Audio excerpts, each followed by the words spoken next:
America is going through some serious challenges today. The wealth gap has never been greater. The amount of billionaires continues to expand, and the amount of people sleeping on the streets does as well. The stock market is looking shaky, and so does housing. After a decade of non-stop gains, why then are the pension funds going broke, along with most major cities and states? Something isn't right. You came here for the truth, so let me unveil that for you. Today we're going to look at people that are fleeing California among other places. I'm going to show you this in a few charts. I need to cover this article from Rent Cafe, which leads into the charts. With the middle class squeezed by rising cost of living, particularly housing costs, many average earners find it an onerous endeavor to create a decent life for themselves and families. Living in a big metro like New York or LA may come with a high income and more opportunities, but the cost of housing in these areas can place a middle class lifestyle too far out of reach. And that's basically a summary of what I've been saying for quite a while. I've shown you the charts, I've shown you the details. This basically gets into the data itself. Now, the average monthly rent in Manhattan is $4,100. I've been telling you it's around 4,000, so that is quite accurate, which represents a crushing 59% of the area's median household income of 83%. That's one example, but other examples like LA are in here and so on, so let me get to it. Top counties with the largest inbound-outbound net domestic migration in the last 5 years. Believe it or not, Los Angeles net migration of minus 381,000. Now that's pretty big. I understand that it's a big city, but you have to understand if this keeps happening, we eventually have a very big problem where there's not enough individuals who are in the lower income bracket, who are in the middle class bracket, and you have too many people at the top end. And when you have that gap and that separation, you have a problem. You need a strong middle class, even geographically in smaller areas and neighborhoods and things. You can't have this huge gap in between the two. You have a lot of people living outside. They have to come in. You create a lot of problems like this. Cook, Illinois is also on the list here, minus 290,000. You got even Miami being here on the list at minus 176,000. So there's a couple places in New York here definitely that come up quite a few times within this chart. Now we're looking at other areas that are seeing a positive migration inward. Maricopa in Arizona, Nevada, Texas comes on the list several times. Florida's on here and so on. So these places are getting more people coming in than leaving. This doesn't mean that people are not moving into these areas. That's not what this is saying. This is saying that in total, more people are leaving than they're coming in, depending on which side you're looking at here. And LA happens to be one that is seeing a lot of people moving. Now, the reasons for moving, show you in this pie chart, could be one of many factors. Housing related, 55% of these people in the survey of the Census Bureau are saying this. 55%. That's the reason. Housing just costs too damn much. And that goes for areas like Manhattan, for LA, for San Francisco, and so on. So that is definitely the major contributing factor. But other reasons could be work. If you got a job somewhere else or you can't find work where you're living, then you got to seek it somewhere else. Housing affordability in counties with the highest inbound and outbound net domestic migration. So this chart basically shows you how they're dealing with that. Their average rent is really good. In fact, I can't cover it all, but take a look at this. Santa Clara, California, as an example, way too expensive. Los Angeles, too expensive. New York, and so on. They are maybe having individuals that earn a lot of income, but just too expensive for the middle class. And that's how you build a strong nation. That's how you build a strong environment. And that's not the case for many of these places.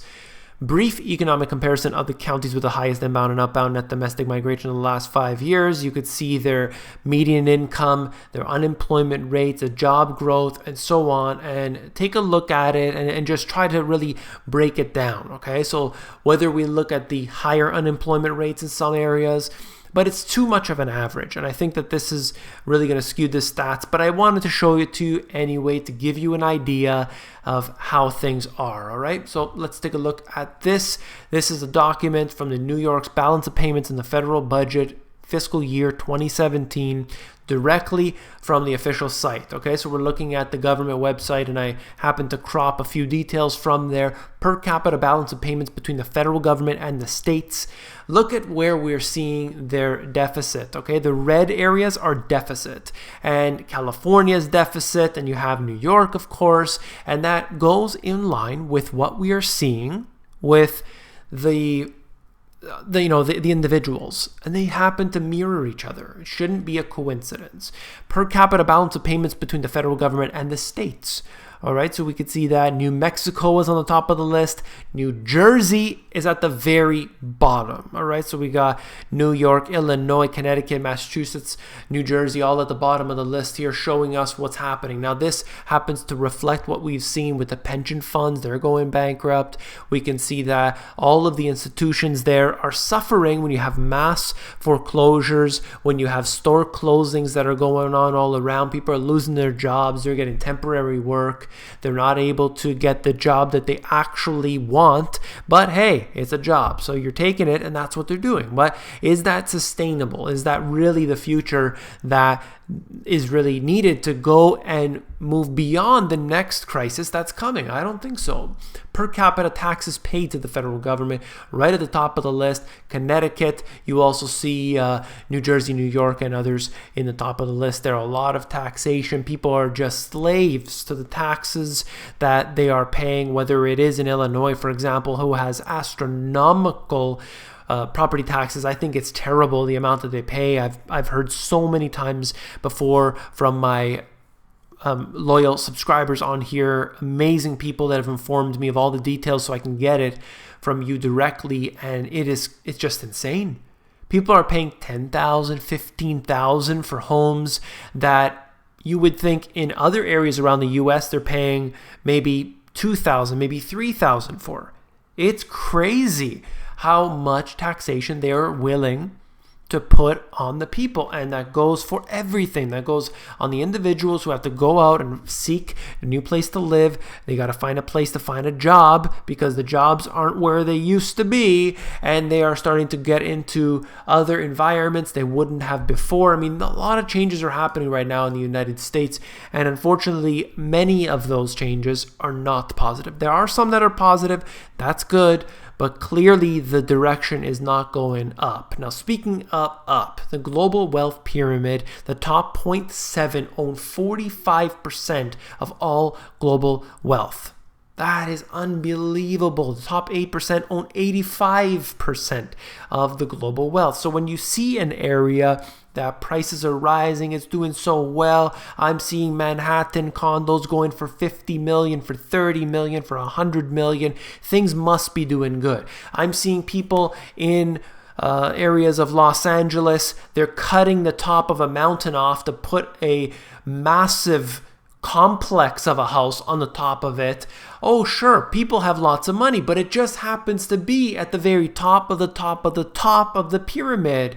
Everybody else on the bottom, we've got nothing, okay? And that's the way it goes. That's these individuals that have been able to capitalize somehow, some way, and they are ruling and controlling everything. I'm not talking about the 10%, the top 10%, not even talking about the top 5%. I'm talking about the top 0.01 of individuals who own and control the political system, who own and control the banking system, the monetary system, the financial system, whose ancestors probably set up the monetary system that we are living in today, all right? So this is very important. The wealthiest 1% of the population own 50% of all household wealth in the world. This implies 40% of the global wealth is held by the top 0.2%.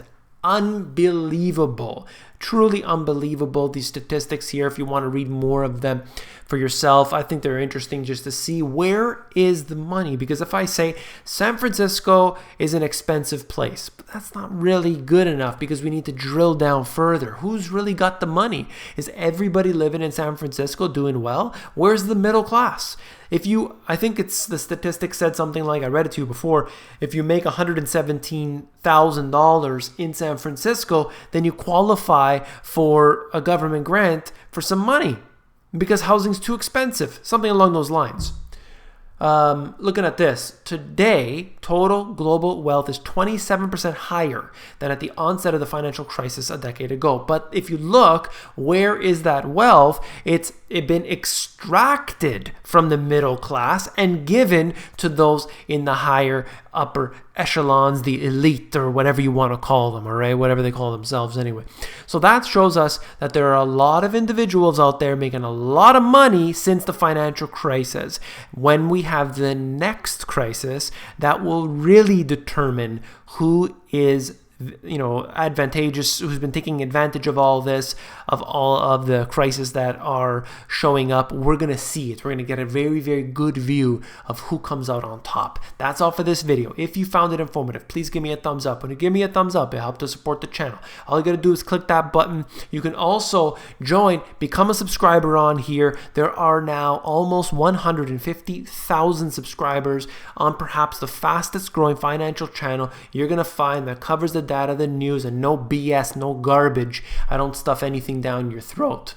Now, looking at this here, if you want the financial education that you were not taught in school, well then, these two books have it all. You can actually flip through these books. Just go over to Amazon. There's a link in the description. Check them out if you're interested. And if you want the audiobook version instead, you can get that at themoneygps.com.